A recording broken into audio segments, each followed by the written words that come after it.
Omo, it don't enter. The Super Falcons of Nigeria drew 1-1 against Benin, but then on aggregate, it is 3-1, and they have qualified for the Women's African Cup of Nations tournament that will be played in Morocco next year. We are here to talk about the game. We are here also to talk about the fact that that game was not live for all of us to watch, and also talk about who was our man of the match. Woman of the match live here. So please, let's know what you think about that game down below in the comments, and also the fact that it wasn't live. What do you make of it? Let us know down below in the comments. My name is Adam. You can call me Ebuka, and I'm here with Chanana. Doing the building. So guys, quickly, let's jump into it and talk about that game. But first of all, let's talk about the live streaming. I don't get why the NFF, the Nigerian Football Federation, was not able to stream this live. Now my problem is, when the first leg was played, it was played in Togo, Lomé, and they tried their best. They streamed it for everyone to watch. Today, it was the turn of Nigeria to stream this game. When the game started, NFF was streaming. They only streamed 19 seconds. The game was staggering. So I was thinking, okay, network. Yeah. So they were going to work on it. That was they never came back. They never did anything to try to show us that game. They deprived Nigeria the opportunity to enjoy what their girls did today. And guess what? It was a fair fight between Nigeria and also Benin. But I want to ask you, how did you feel not being able to watch that game? Oh, for me, I'll tell you, I was not okay because I wanted to watch that game because of the way the first leg ended. I wanted to see Nigeria walloping Benin, because those people there, anytime we catch them, for they score them, both male and female, because they think they are stubborn. So now we just have to exert our authority and show them that Charlie, we are no rich crowd. But what happened? They'll come and be telling us that it was a technical issue and stuff. But let's be frank, these ladies, they are doing a lot for the country. So we shouldn't do things to make them feel that they are being undermined, which is not nice. Because I don't think if it was the Super Eagles playing, this issue would have okay. You understand? So when these girls go back home and they realize that this and this and this are happening, and you realize, I don't think this will be the first time something like this is happening. Either it's this or this or this. These girls will think that we don't value them enough because we think they are ladies. And when it comes to women's football, but when it comes to laurels, these girls have won laurels better than the men. 10-time champions in Africa. My brother, tell them again. 10-time champions. You understand? 10-time champions. No joke. It's not easy at all to win a competition 10 times. Whether being football, whatever, even European champions, there's no team that have won a competition 10 times. So if you have a team that has won a competition 10 times, that tells you that they are really, really dominant. So if you have a team like this and you can't give them the needed support, show them, let them know that they treat them like queens because they deserve it. They've done it and done it and done it. Qualifying for the Wafcon there is like water for them. Money na water. Qualification is just water for these girls. So and when they go to the perform, whether you like it or not, they are the defending champions, and I believe that they will go and win it again. You understand? So these girls, when they are playing, please let us watch it. Let us watch it as much as possible because we wanted to watch the game. We're searching from one place to another, going to different streaming platforms just to see them play. It was nowhere for you to watch. And we end up being disappointed, which is very, very bad. Now, so this game, we are hoping that they work on it, and next time, nothing of this sort should happen again. You know the funny thing about this game? If you do not go to the stadium, you will not have any way of watching it. That is the annoying thing. Unless you follow their social media platforms and you'll be refreshing just to get updates. You refresh until you get one update. Oh, okay, this player has scored. Up to now, I don't even know the name of the Benin player that equalized the goal. Is that not strange? But I know that of Nigeria because it was there for us to see. You understand my point, but this game should have been streamed, and I feel disappointed that a lot of people were not able to enjoy it, including myself. But then let's hear from you concerning that. Quickly, let's talk about the game quickly. Like, honestly, I'm just happy Nigeria scored in that game through plumptre. I hope I got the pronunciation right. Plumptre. Now, Benin also equalized later in that game, so it was more or less a game of fair, no strength, like common strength. Is like more or less the Nigerian team, they had their chances, Benin also had their chances. Nigeria felt that they have already qualified through the first league, so they didn't really exert themselves. So it was just too. No, 2-0. They manage the game. They know how to manage. Okay. And them taking the lead even putting them in pole position to qualify. So they just manage the thing and they end up in a draw. Even though we wanted them to win, ended up in a draw.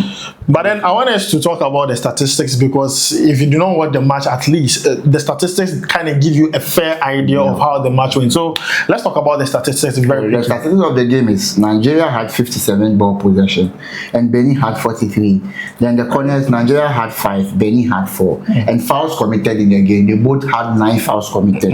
And free kicks in the game, they both had 9 free kicks. Then yellow cards, Benin had 2, Nigeria had none.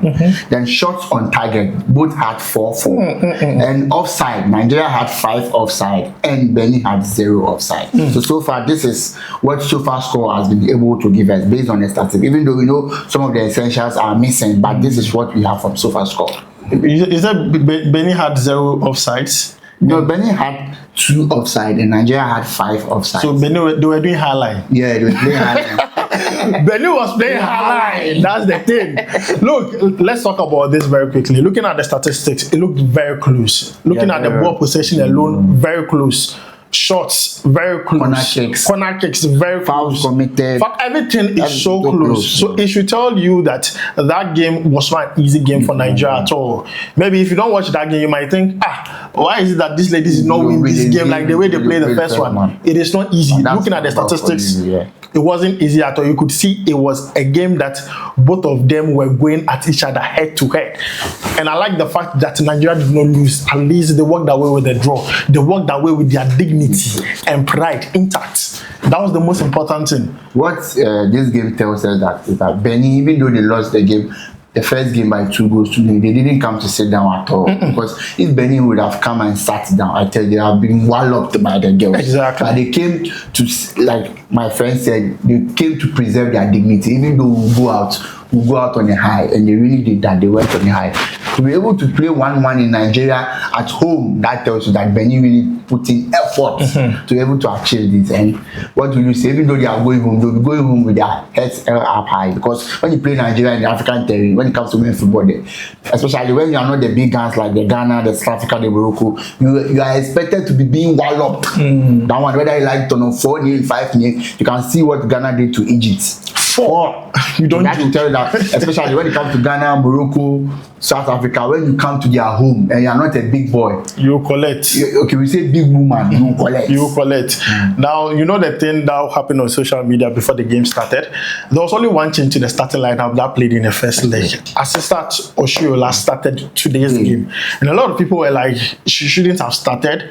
She's aging, and people felt like she should have come in the second half. Now, after the game, I also saw some posts of people saying that, I don't know how they watched the game, but they were like, Assistant Oshiola starting that game really did not help Nigeria. I did not watch the game, so I can't sit here and say what they're saying is true, or like I don't know what they base their submission on. But I feel like Assistant Oshiola has that experience. She has won many accolades. She's no joke. But I feel like she's ending her career on a high, which for me is an important one. Instead of criticizing who is what or who is not, why don't we talk about her incredible career and what she has achieved with Nigeria's women national team? She's just incredible. I did not watch the game. Even if I did, trust me, I'm not going to say anything bad about her performance, but I feel like she has had a very good career so far and she has helped Nigeria. What do you have to say about her? For me, I think any fan who complain about that girl will be tempted. For me, I'll see it as an ungrateful fan. Fine, the game, let's say maybe she's not in the top form that she used to be, but that girl has sacrificed a lot. No, she's not doing bad at all. She has sacrificed a lot and she has given a lot to Nigerian football. You understand? And the coach felt that the first game 2-0, the game is already in the bag. So playing at home and giving her the opportunity to play in front of her home fans. That's the thing. That's the best. So the Nigerians should just commend her